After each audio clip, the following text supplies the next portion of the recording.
মানুষের মেজাজ সবসময় ঠিক থাকে না, আর মানুষের মেজাজ সবসময় একই পর্যায়ে থাকে না। ধরুন আপনার একজন বন্ধু, তার সঙ্গে আপনার অন্তরঙ্গ সম্পর্ক, অনেক গভীর সম্পর্ক, ভালো সম্পর্ক। সে কখনো আপনার সঙ্গে খারাপ বিহেভ করেনি। কিন্তু কোনো একদিন হঠাৎ করে তাকে আপনি কি বললেন, সে সঙ্গে সঙ্গে রিঅ্যাকশন করে আপনার সঙ্গে খারাপ ব্যবহার করল।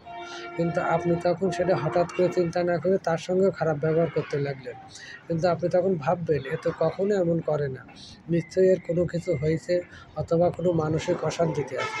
তাই আমরা কারো সঙ্গে ঝগড়া করার আগে, মনে কষ্ট দেওয়ার আগে আমরা ৫ মিনিট ভাববো যে সে কোন পরিস্থিতিতে আছে, সে কোন পরিস্থিতিতে আপনাকে কথাগুলো বলছে। এইগুলো আমরা যদি ভেবেচিন্তে করি, তাহলে আমাদের কারো সঙ্গে সম্পর্ক নষ্ট হবে না।